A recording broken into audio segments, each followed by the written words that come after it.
de una colaboración que estamos realizando varios investigadores aquí en el centro. Bueno, no lo pueden ver ahí, pero si tienen interés está luego pegado el póster aquí afuera. Y hay varias áreas del Centro de Ciencias de la Atmósfera que estamos colaborando. Entonces, un área es el Departamento de Hidrología y Meteorología, el otro área es el área de instrumentación meteorológica, también la parte de espectrometría y percepción remota, y también el área de interacción océano-atmósfera. Entonces somos varios grupos, por eso somos como 10 personas. Y bueno, y la idea de este proyecto y por qué somos tantas personas es porque estamos intentando hacer algo que requiere muchas diferentes áreas. La idea del proyecto es que queremos evaluar qué impacto climático tiene el cambio de cobertura vegetal en una zona de montaña, bueno, una zona de montaña tropical. Entonces el área de estudio es el centro de Veracruz, cerca de Jalapa. Entonces, y nuestro interés entonces es evaluar solo una trayectoria de cambio de uso de cobertura. Básicamente ir de bosque mesófilo a cafetal, bajo sombra, y luego a caña de azúcar. Esta es una de las trayectorias dominantes de cambio de uso de suelo en el área, y no solo en esta área, sino que diríamos que es un poco generalizada a muchas áreas de montaña del trópico, de México, de Centroamérica. Y bueno, y este cambio de cobertura ha sido bastante intenso en esta área. Por ejemplo, más del 70% del bosque mesófilo, que podríamos decir que era la cobertura, pues, digamos, original del área, ha sido perdida en más del 70% y ha sido reemplazada por café ya durante varios años atrás, por unos más de 100 o 70 años. Y luego el cambio hacia el caña de azúcar es un poco más reciente. Y la idea entonces es que, bueno, si ustedes se dan cuenta un poco, los modelos climáticos que se usan para evaluar el cambio climático, digamos, están más enfocados al aumento del CO2 en la atmósfera, ¿verdad? O al aumento de los gases de invernadero. Sin embargo, poco a poco se fue aceptando, digamos, o esclareciendo de que el cambio de uso de suelo o el cambio de cobertura vegetal tiene, si no el mismo impacto, a veces mayor impacto que el incremento de las emisiones de CO2, por ejemplo.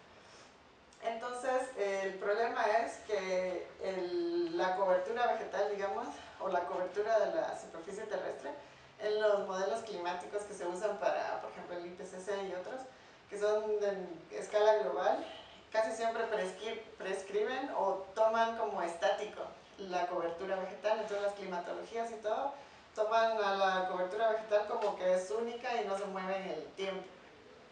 Y eso entonces tiene un impacto en todo lo demás, porque si se recuerdan, la atmósfera se calienta de abajo hacia arriba. Y todas las interacciones que hay entre la cobertura, sea vegetal o no vegetal, digamos, la cobertura terrestre y también la superficie del océano, pues al haber intercambio de energía y agua con la parte baja de la atmósfera, eso es lo que realmente genera los sistemas climáticos, ¿no?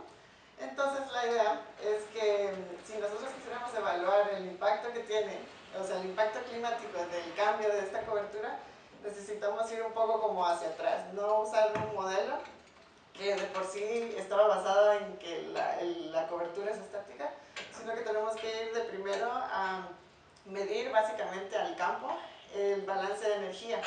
Entonces bueno, no lo pueden ver, pero aquí tengo una esquemita del balance de energía en un área cubierta por cierta vegetación, y entonces necesitamos resolver el balance de energía, que básicamente lo que es ver cuánta energía le entra por radiación solar y cómo se distribuye esta entre diferentes flujos, ¿no?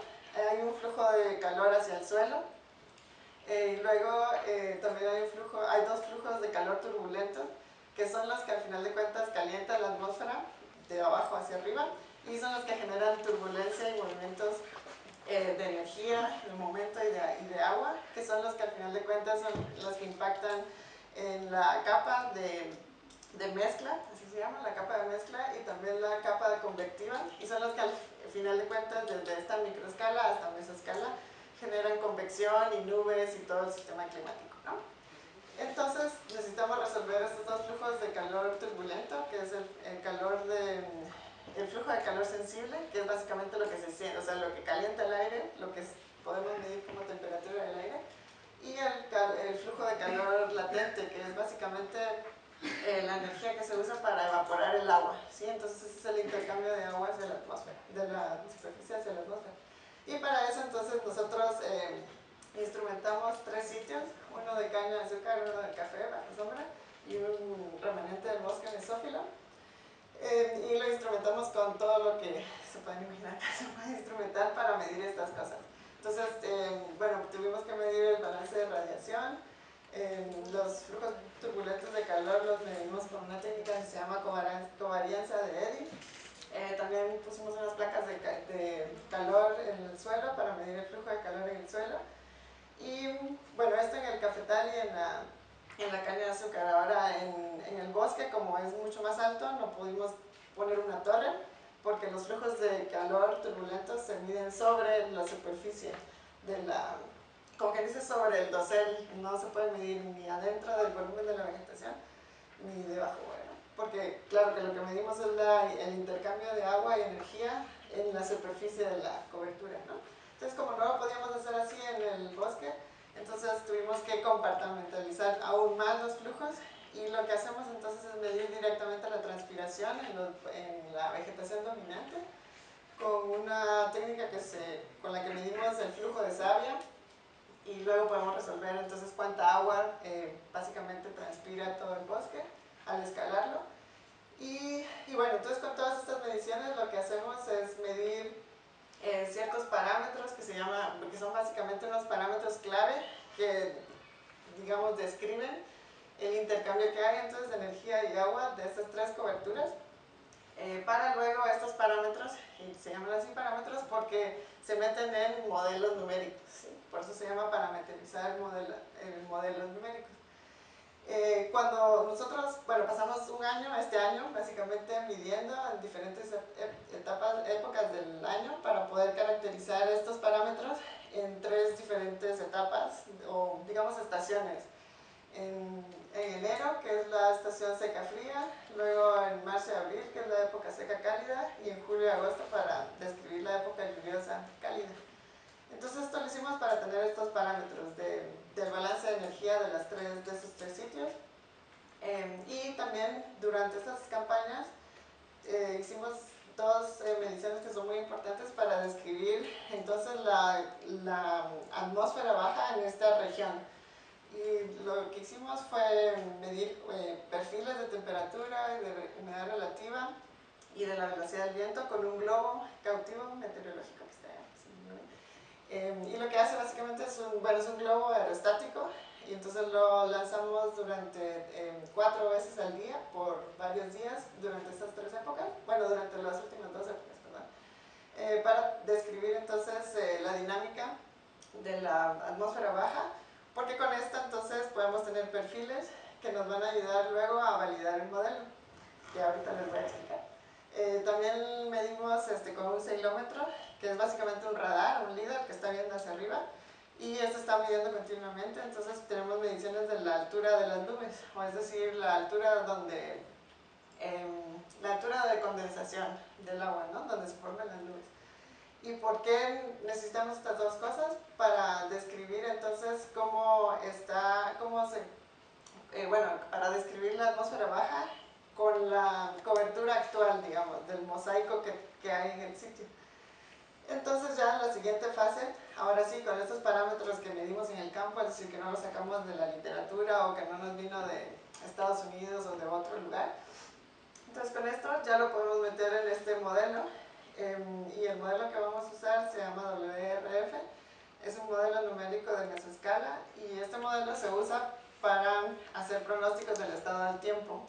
Entonces, pero el asunto es de que necesitamos varias etapas, ¿no? Lo primero es que como necesitamos modificar los datos estáticos de la cobertura de la vegetación, necesitamos ver si el mapa de cobertura de vegetación que utiliza el modelo de cajón, digamos, si eso corresponde a la realidad. Y ya nos dimos cuenta de primeras que pues el mapa del USGS realmente no está muy bien, porque dice que, por ejemplo, que todo lo que está alrededor de Jalapa es cropland, como que si fuera, imagínense, como maizal Kansas o Iowa, ¿no? Entonces es totalmente, no es así. Entonces lo que necesitamos hacer ahora es ver qué mapa de cobertura se acerca más a la realidad y qué tan sensible es el mismo modelo a esos cambios en prescribir la climatología, ¿no? Entonces ya luego de esto necesitamos entonces cambiar los parámetros que están asociados a esas coberturas, que son los parámetros que medimos, y entonces correríamos el modelo y al final de correr el modelo lo que tenemos son ciertas salidas, ¿no? Entonces el modelo nos puede describir la atmósfera baja y nos va a dar así perfiles de temperatura, de humedad relativa y de velocidad del viento y una altura de la capa límite, que es básicamente la altura de las nubes, digamos. Entonces, como esto nos lo va a dar el modelo, pero también lo medimos, lo podemos comparar y así validamos el modelo y decimos, bueno, ¿se acerca a la realidad o no? ¿Y por qué? Entonces, luego de hacer eso, lo que haríamos es determinar qué ajustes se le tiene que hacer, si realmente es solo por parámetros o si hay algo fundamentalmente, digamos, mal en el modelo que no pueda lograr captar, por ejemplo, cosas que son bastante complejas en el sitio, por ejemplo, la topografía o la cercanía del océano. Y entonces esperamos que al hacer estos ajustes, y ojalá no sean muchos, entonces poder ya tenerlo, digamos, ajustado el modelo al área, y ya con el modelo entonces ajustado al área, ya podemos decir y hacer, digamos, corridas o como escenarios virtuales o digamos experimentos virtuales, es decir, bueno, toda esta área que es cafetal la vamos a convertir a caña y lo que queremos saber al final de cuentas es si cambiamos, qué tanto, o sea, si cambiamos el 20% o el 30% del cafetal a caña, si esto va a impactar en dónde se forman las nubes. Y todo esto, ¿por qué queremos saber qué tanto entonces impactaría un cambio drástico o en qué sitios espacialmente distribuidos de cambio de cobertura? ¿Qué tanto impactaría eso en el clima, por ejemplo, de Jalapa, ¿no? Si hay entonces ahora menos neblina y en qué tiempo hay menos neblina, o si se espera mucho más o menos lluvia.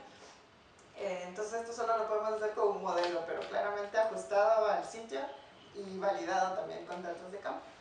Entonces, básicamente, ese es el panorama general del proyecto. Y ahorita estamos en la fase de analizar los datos de campo. Entonces, no sé si tienen alguna duda o comentario.